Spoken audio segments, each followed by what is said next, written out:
ये है शुरुआत ड्रैगन बॉल की, जहाँ गोकू की एक इनोसेंट जंगल लाइफ बन जाती है एक लेजेंडरी एडवेंचर, जहाँ वो कैसे एक छोटे इनोसेंट और प्लेफुल लड़के से बनता है एक गॉड लाइक बीइंग। तो चलो एक बार फिर से चलते हैं उसी जर्नी पे जहाँ सब कुछ था, फ्लाइंग क्लाउड्स, परवी मास्टर्स और एक विश पूरी करने वाला ड्रैगन। तो हमारी स्टोरी स्टार्ट होती है एक जंगल से, जिसमें एक लड़का रहता है बताटेल, जिसका नाम है सन गोकू। छोटा, इनोसेंट और इंसेनली स्ट्रॉन्ग। गोकू अपनी ग्रैंडपा की डेथ के बाद वो जंगल में अकेला ही रह रहा होता है। जानवरों के साथ मस्ती करना, बड़ी बड़ी मछलियां पकड़ना, ये उसका रोज का काम था। लेकिन एक दिन उसकी जिंदगी उलट पलट हो जाती है जब एंट्री होती है सिटी गर्ल बुल्मा की, जो कि ड्रैगन बॉल्स को कलेक्ट कर रही है। अब यहाँ गोकू जब बुल्मा से पहली बार मिलता है तो वो उसे एक मॉन्स्टर समझ लेता है, लेकिन बुल्मा उसकी कंफ्यूजन दूर करती है ये बोलकर कि वो एक इंसान है और एक लड़की है। लेकिन हमारे भाई को तो यही नहीं पता कि आखिर एक लड़की कैसी होती है। उसे बस इतना पता है कि लड़कियां होती हैं क्योंकि उसके ग्रैंडपा ने उसे बताया था। अब आगे बुल्मा को ये बात पता चलती है कि गोकू के पास एक 4 स्टार ड्रैगन बॉल है, जो कि उसे उसके ग्रैंडपा ने दी थी और वो उसे अपनी ग्रैंडपा की याद में रखता है। अब गोकू ये ड्रैगन बॉल वगैरह सुनकर कंफ्यूज हो जाता है, लेकिन फिर हमारी बुल्मा यहाँ पर उसे समझाती है कि जब 7 ड्रैगन बॉल्स इकट्ठा होती हैं तो एक ड्रैगन निकलता है जो कोई भी एक विश पूरी कर सकता है। अब गोकू ठहरा गोकू वो फिर भी कुछ नहीं समझता, लेकिन फिर भी समहाउ बुल्मा उसे फाइनली कन्विंस करती है उसके साथ चलने के लिए। अब यहाँ से हमारी अनयूजुअल जोड़ी निकल जाती है ड्रैगन बॉल्स की तलाश में। गोकू को बुल्मा के गैजेट्स और कैप्सूल्स देखकर शौक लगता है। अब जब रात में ये दोनों कैप्सूल हाउस में सो रहे होते हैं तो गोकू बुल्मा के वहां पर जाकर लेट जाता है, लेकिन फिर अचानक से क्यूरियस हो जाता है। ग्रैंडपा कहते हैं सबके पास बॉल्स होती हैं, लेकिन जब वो बुल्मा की अंडरवेयर को हटाता है तो वो शॉक हो जाता है क्योंकि बुल्मा की बॉल्स गायब हो चुकी होती हैं। लेकिन फिर गोकू यहाँ पर ये समझ जाता है कि जिन भी लोगों की बॉल्स नहीं होती वो लड़कियां होती हैं, और आगे वो जब भी किसी लड़की से मिलता है तो उस जगह पर हिट कर देता है ये देखने के लिए कि उसकी बॉल्स हैं या नहीं, जिससे वो ये कंफर्म करता है कि ये लड़की है या नहीं लिटरली। अब नेक्स्ट मॉर्निंग ये लोग एक टर्टल को बचाते हैं जिसका असली मास्टर होता है मास्टर रोसी, एक पुराना परवी हर्मिट। अब ये लोग उस टर्टल को उसके मास्टर के पास ले जाते हैं, जहां एज ए रिवॉर्ड में मास्टर रोसी गोकू को देता है फ्लाइंग निम्बस, एक फ्लाइंग क्लाउड जो सिर्फ प्योर हार्टेड लोगों को ही एक्सेप्ट करता है। फिर हमें पता चलता है कि रोसी के पास भी एक ड्रैगन बॉल है और बुल्मा उसे पाना चाहती है, लेकिन रोसी यहाँ पर एक डिमांड करता है, अगर तुम अपनी अंडरवेयर मुझे दिखाती हो तो मैं ये ड्रैगन बॉल तुम्हें दे दूंगा। बुल्मा ये सोच के कि अंडरवेयर दिखाने से क्या ही बिगड़ जाएगा और तुरंत फ्लैश कर देती है, लेकिन उसे ये बात याद ही नहीं है कि गोकू ने कल रात को उसकी अंडरवेयर निकाल दी थी। और रोसी जब ये सीन देखता है तो बंदा लिटरली नोज ब्लीड के मारे धारियां लगा देता है और फिर उसे वो ड्रैगन बॉल निकाल के दे देता है। इसके बाद अगला स्टॉप एक विलेज जहाँ सारे लोग डर रहे होते हैं एक मॉन्स्टर उलोंग से, जो विलेज के हर एक लड़की को किडनैप कर रहा होता है। बट असली सच क्या है, उलोंग एक्चुअली एक सेफ शिफ्टिंग छोटा सा पर्वत होता है जो सिर्फ एक्टिंग कर रहा होता है। गोकू उसकी पोल खोलता है और विलेजर्स को रेस्क्यू करता है, और साथ ही में उलोंग भी उनके ग्रुप में फोर्सफुली ऐड हो जाता है। जिसके बाद हमारी गैंग एंटर करती है डेजर्ट में, जहाँ उनसे टक्कर होती है एक बैंडिट यामचा से, और उसके साथ होती है एक फ्लाइंग सेफ शिफ्टर कैट पॉर। और यहाँ असल में यामचा भी ड्रैगन बॉल्स के पीछे पड़ा है, जहाँ जब उसे पता चलता है कि हमारी गैंग के पास ड्रैगन बॉल्स हैं तो वो उन्हें चुराने की कोशिश करता है, लेकिन कुछ कारणों की वजह से यामचा फेल हो जाता है और ऊपर से वो बुल्मा को नहाते हुए देख लेता है, जिससे बंदे की हालत खराब हो जाती है। लेकिन अगले दिन यामचा गोकू से लड़ता है, काफी इंटेंस फाइट होती है, बट गोकू का स्टेमिना अनबीटेबल होता है। एट द एंड गोकू जीत जाता है, लेकिन गोकू यामचा की इस फाइट से बहुत ही ज्यादा इम्प्रेस होता है। जिसके बाद हमारी गैंग अगली ड्रैगन बॉल की तलाश में निकल जाती है, लेकिन यामचा यहीं पर ही हार नहीं मानता। वो डिसाइड करता है कि वो इन लोगों का पीछा करेगा, और जब उसे सही चांस मिलेगा तो वो उनसे सारी ड्रैगन बॉल्स को चुरा लेगा। तो अब गोकू, बुल्मा, उलोंग और उन लोगों के पीछे है यामचा और पॉर, और इन लोगों का गोल सिंपल है, बाकी बची हुई ड्रैगन बॉल्स को ढूंढना। लेकिन यहाँ पर एक ट्विस्ट है, एक सीडी ब्लेंड ट्रियो भी ड्रैगन बॉल्स के पीछे हैं। Emperor Pilaf and his lackeys Shu the ninja dog and Mai cool but always failing, और ये लोग स्पाइंग करते हैं बुल्मा के रेडार पे।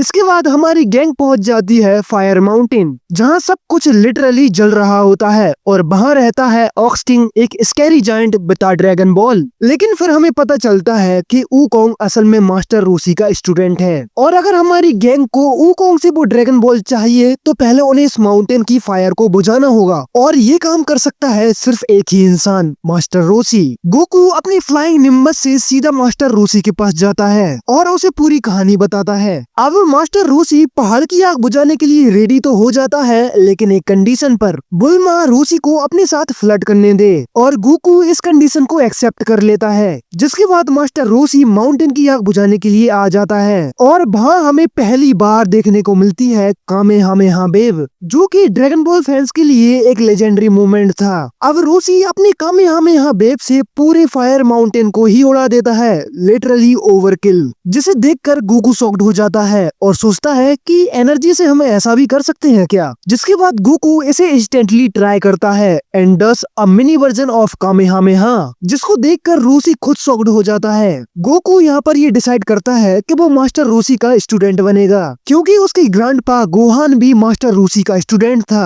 और इधर दूसरी तरफ बुल्मा को अपनी ड्रैगन बॉल मिल जाती है। जिसके बाद हमारी गैंग निकल जाती है नेक्स्ट ड्रैगन बॉल की तलाश में, जहाँ वो लोग टकराते हैं बनी मास्टर गैंग से, जिनका लीडर होता है बॉस रैबिट एके मास्टर कैरोट, जिसके पास एक बियर्ड सी पावर होती है। जो भी उसे टच करता है वो एक गाजर में बदल जाता है, एंड गेस व्हाट, बुल्मा गाजर बन जाती है। लेकिन गोकू फिर फाइनली बॉस रैबिट को हरा देता है। जिसके बाद हमारी गैंग निकल जाती है 7th और लास्ट ड्रैगन बॉल की तलाश में। लेकिन फिर हमें पता चलता है कि लास्ट ड्रैगन बॉल पिलाफ के पास है। साथ ही में उसके लैकीज बुल्मा और गोकू की बची हुई ड्रैगन बॉल्स भी चुरा लेते हैं, जिसकी वजह से गोकू और पूरी गैंग को ड्रैगन बॉल्स वापस लाने के लिए पिलाफ के कैसल जाना पड़ता है। लेकिन पिलाफ सभी लोगों को कैसल में ट्रैप कर देता है। अब इधर पिलाफ के पास सारी की सारी ड्रैगन बॉल्स हैं, जहाँ वो एक मंत्र पढ़ता है और ड्रैगन को बुलाता है। लेकिन इधर दूसरी तरफ गोकू अपनी मिनी कामेहामेहा से एक दीवार में एक छेद कर देता है, जिससे ऊलोंग चमगादड़ में अपना शिफ्ट कर वहाँ से बाहर निकल जाता है। अब इधर पिलाफ दुनिया का राजा बनने के सपने देख रहा होता है और वो ड्रैगन से अपनी विश मांगता है, मुझे दुनिया का एम्परर बन। लेकिन इतने में ही ऊलोंग पीछे से चिल्लाता है, मुझे दुनिया की सबसे अल्ट्रा कंफर्टेबल अंडरवेयर चाहिए, और ड्रैगन उसकी ये विश पूरी कर देता है। जिसके बाद अपनी बची हुई गैंग गोकू की हेल्प से बाहर निकल आते हैं, और साथ ही में विश पूरी करने के बाद ड्रैगन बॉल्स दुनिया में इधर उधर स्कैटर हो जाती हैं, और अब पूरे 1 साल तक कोई भी इनसे विश नहीं मांग सकता। जिसके बाद पिलाफ जैसे तैसे करके सभी को दोबारा से जेल में बंद कर देता है, और यहाँ पर सभी लोग होपलेस हो जाते हैं। लेकिन सिंस जेल की छत ट्रांसपेरेंट थी तो सभी को वहाँ पर फुल मून दिखाई देता है। लेकिन गोकू बोलता है कि फुल मून बहुत ही ज्यादा खतरनाक है, क्योंकि फुल मून के दिन एक मॉन्स्टर बाहर आता है, और उसके ग्रैंडपा को भी उस मॉन्स्टर ने ही मारा था। और मरने से पहले गोकू के ग्रैंडफादर उसे वार्न करके जाते हैं कि फुल मून से दूर रहना। अब यहाँ पर और सभी की फटने लगती है, क्योंकि उन्हें अंदाजा हो जाता है कि गोकू के साथ कुछ तो गड़बड़ है। वो लोग गोकू से बोलते हैं कि तुम्हारे पीछे फुल मून है तो पीछे मुड़कर मत देखना। लेकिन अपना गोकू ठहरा गोकू, और वो पीछे मुड़कर फुल मून को देख लेता है। जिसके बाद वो स्नैप हो जाता है और धीरे धीरे उसकी बॉडी में कुछ चेंजेस आने लगते हैं, एंड बुम, गोकू ट्रांसफॉर्म हो जाता है जायंट एव ओजारू फॉर्म में। कैसल की दीवार उड़ जाती है, पिलाफ भागता है और सभी लोग पैनिक में। अब गोकू के इस फॉर्म से ये कंफर्म हो जाता है कि उसी ने अपने ग्रैंडपा को मारा था। गोकू अपने इस फॉर्म में हर जगह तबाही मचा रहा होता है, लेकिन पॉर स्मार्टली कैची में अपना शिफ्ट कर गोकू की टेल को काट देता है, जिससे गोकू का एक नोट बंद हो जाता है, लेकिन साथ ही में वो बेहोश भी हो जाता है। अगले दिन हम देखते हैं कि गोकू उठ जाता है, लेकिन उसे कुछ भी याद नहीं होता, पर थैंकफुली यहाँ पर सारे लोग सेफ होते हैं। लेकिन सिंस ड्रैगन बॉल्स स्कैटर हो चुके हैं तो अब 1 साल तक उनसे कोई भी विश नहीं मांगी जा सकती। इसीलिए बुल्मा डिसाइड करती है कि वो सिटी वापस चली जाएगी, जिसके साथ यामचा और वूलोंग भी चले जाते हैं। और गोकू डिसाइड करता है कि वो मास्टर रोसी से ट्रेनिंग लेगा और भी ज्यादा स्ट्रॉन्ग बनेगा। और यहाँ एंट्री होती है गोकू के राइवल क्रिलिन की, जो खुद भी मास्टर मास्टर रोशी का स्टूडेंट बनना चाहता है। और गेस करो कि क्रिलिन मास्टर रोशी को क्या देता है जिससे कि वो उसे अपना स्टूडेंट एक्सेप्ट कर ले।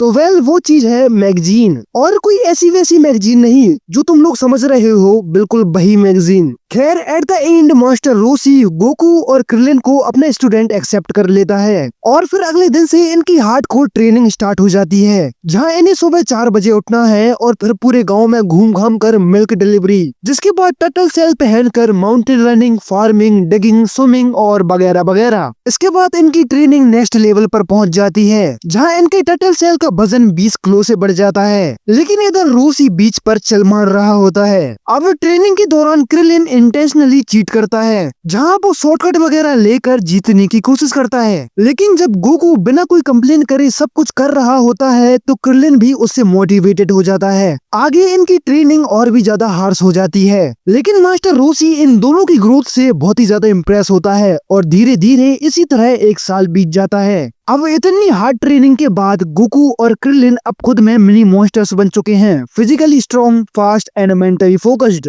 जिसके बाद अब वो लोग सिटी की तरफ निकल जाते हैं, जहां वर्ल्ड मार्शल आर्ट टूर्नामेंट होने वाला है, जिसमें गोकू और क्रिलिन दोनों ही पार्टिसिपेट करने वाले हैं। साथ ही में अब क्रिलिन गोकू को अपना अच्छा दोस्त मानने लगा है। साथ ही में हमें यहाँ पता चलता है कि यामचा भी वर्ल्ड मार्शल आर्ट टूर्नामेंट के लिए ट्रेनिंग कर रहा था और अब वो पहले से भी कहीं ज्यादा पावरफुल बन चुका है। गोकू, क्रिलिन और मास्टर रोशी टूर्नामेंट में पहुंचते हैं, जहां वो लोग यामचा, बुल्मा, उलोंग से भी मिलते हैं। अब टूर्नामेंट की क्राउड क्रेजी होती है और फाइटर एक से बढ़कर एक। अब रोशी भी टूर्नामेंट में पार्टिसिपेट करता है, पर डिस्गाइज में एस जैकी चॉन। रोशी सोचता है मैं इनको ओवर कॉन्फिडेंट नहीं होने दूंगा। हर स्टूडेंट को पता होना चाहिए कि कोई ना कोई हमेशा उनसे ज्यादा पावरफुल होता है। अब इसके बाद स्टार्ट होता है एलिमिनेशन राउंड, जिसके लिए सभी फाइटर्स रेडी हो जाते हैं। गोकू सबसे पहले अपने अपोनेंट को एक पंच में हवा में उड़ा देता है और क्रिलिन भी एक एग्रोबेटिक कॉम्बो से जीत जाता है। जिसके बाद गोकू, क्रिलिन और यामचा एक एक करके अपने अपोनेंट्स को धूल चटा देते हैं और क्वालिफाई हो जाते हैं मेन टूर्नामेंट के लिए। जिसके बाद हमें टूर्नामेंट का स्ट्रक्चर पता चलता है, जिसमें टोटल 8 फाइनल फाइटर्स होने वाले हैं, यानी कि 1-on-1 नॉकआउट मैचेस। और इसमें कोई भी रूल्स नहीं है, जो हथियार, जो टेक्निक यूज करनी है वो कर सकते हो। बस तुम अगर रिंग से बाहर गए या फिर अनकॉन्शियस हो जाते हो तो तुम ऑटोमेटिकली आउट हो जाओगे।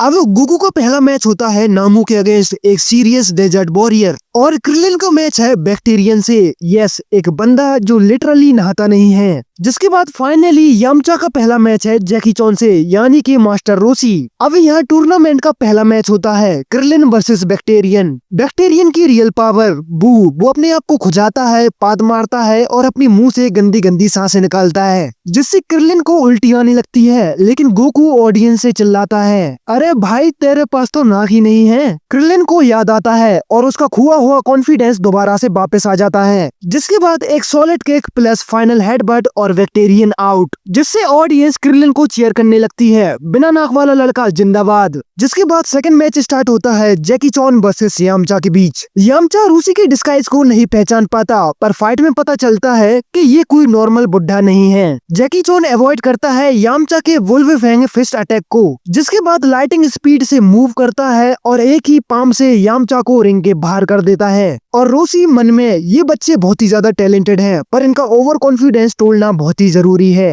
अब इससे यामचा शॉक्ड हो जाता है, बट इम्प्रेस्ड भी होता है। जिसके बाद अगला मैच होता है नामू वर्सेस रेनफान। रेनफान एक प्रिटी गर्ल होती है जो कि अपनी ब्यूटी को वेपन बनाती है। वो फाइट के बीच में कपड़े निकालने लगती है, जिससे नामू ऑकवर्ड होने लगता है, जिससे वो ब्लश वगैरह करता है और ऑलमोस्ट हारने वाला होता है। एंड रेनफान भी लाइक ये लड़के सभी सेम ही होते हैं। लेकिन फिर नामू अपनी आंखें बंद करता है, एक फ्लाइंग डाइव अटैक करता है और जीत जाता है। जिसके बाद नेक्स्ट मैच होता है गोकू वर्सेस नामू के बीच। नामू की मोटिवेशन इमोशनल है, उसे अपने गांव के लिए पानी ले जाना है और उसके लिए चाहिए ढेर सारा पैसा, जो उसे ये टूर्नामेंट जीतकर मिल सकता है। अब इन दोनों की फाइट स्टार्ट होती है, जहां पहले गोकू वीक लगता है, लेकिन जैसे ही नामू अपना एक्स स्टाइल डाइव अटैक करता है, गोकू उसे डॉज कर देता है और फिर काउंटर कर देता है। गोकू बोलता है, मैं तुमसे भले ही पीछे हूँ, पर हर बार कुछ ना कुछ नया सीख रहा हूँ। और एट द एंड नामू गोकू से हार जाता है। लेकिन मास्टर रोशी यहाँ पर नामू की हेल्प करते हैं और उसे एक स्टोरेज कैप्सूल देते हैं, जिसमें वो जितना चाहे उतना पानी स्टोर कर अपने गाँव ले जा सकता है। लेकिन उसे भी ये पता है कि पानी फ्री नहीं मिलता, लेकिन रोसी उसे एक वेल के पास लेके जाता है जहाँ पानी बिल्कुल फ्री है, जिससे नामू की प्रॉब्लम खत्म हो जाती है। जिसके बाद फिर नेक्स्ट मैच होता है क्रिलिन वर्सेस जैकी चॉन के बीच, and hilarious plus serious match. Krillin full speed से जैकी चॉन पर हमला करता है, पर बात नहीं बनती। वो रूसी के हर एक मूव को कॉपी करने लगता है और आगे फाइट में एक पॉइंट पर क्रिलिन इतना फास्ट स्पिन करता है कि वो जैकी की चप्पल उड़ा देता है, लेकिन जैकी एवेंचुअली एक हिप्नोसिस ट्रिक से क्रिलिन को कंफ्यूज करके उसे आउट कर देता है। अब रूसी अभी तक बिल्कुल चिल था,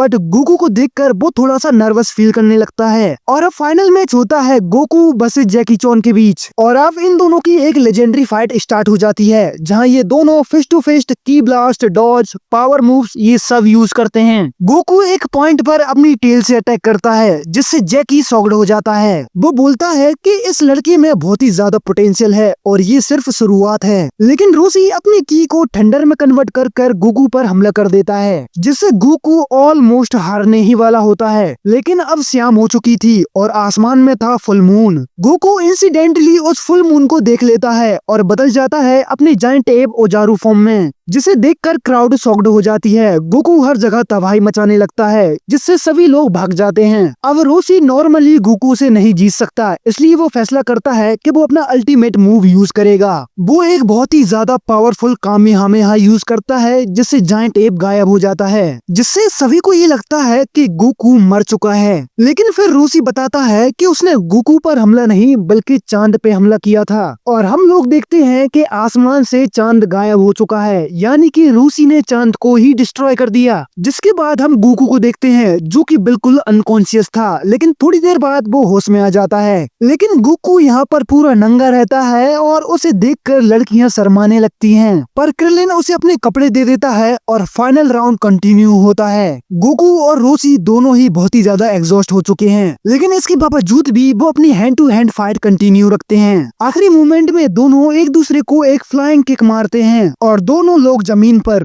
वो दोनों इतने ज्यादा एग्जॉस्ट हो चुके हैं कि दोनों की उठने की बस की नहीं है। लेकिन इन दोनों में से जो कोई भी पहले उठकर ये बोलेगा कि मैं चैंपियन हूँ तो वो जीत जाएगा। दोनों लोग अपनी पूरी दम लगा देते हैं उठने में, लेकिन यहाँ पर गोकू सबसे पहले खड़ा हो जाता है और बोलता है कि मैं जीत, लेकिन इतने में ही वो एग्जॉशन के मारे गिर जाता है। लेकिन फिर हम देखते हैं कि मास्टर रूसी खड़ा हो जाता है और बोलता है कि मैं जीत गया, और इस तरह मास्टर रूसी वर्ल्ड मार्शल आर्ट टूर्नामेंट को जीत जाता है, जिसके साथ उसे मिलते हैं खूब सारे पैसे। अब गोकू यहाँ पर भले ही हार जाता है, लेकिन वो ये फैसला करता है कि वो और भी ज्यादा हार्ड ट्रेनिंग करेगा और भी ज्यादा स्ट्रॉन्ग बनेगा। लेकिन गोकू को यहाँ पर बहुत ही ज्यादा भूख लगती है और वो सभी लोग जाते हैं एक रेस्टोरेंट, जहाँ वो इतना खाता है कि रूसी ने जो भी प्राइस मनी जीती थी वो सभी उसी के बिल में चले जाते हैं, और इसी के साथ world martial art tournament arc खत्म हो जाता है। लेकिन ये तो बस शुरुआत है, अभी हमें गोकू की जर्नी में बहुत कुछ देखना बाकी है। जैसे कि अब नेक्स्ट आर्क आने वाला है रेड रिबन आर्मी, जिसमें चीजें बहुत ही ज्यादा क्रेजी होने वाली हैं। तो अगर तुम्हें इस वीडियो का नेक्स्ट पार्ट चाहिए तो कमेंट सेक्शन में खूब सारे कमेंट कर देना, और जाते जाते वीडियो को लाइक और चैनल को सब्सक्राइब भी कर देना। तो अब हम मिलते हैं वीडियो के नेक्स्ट पार्ट में।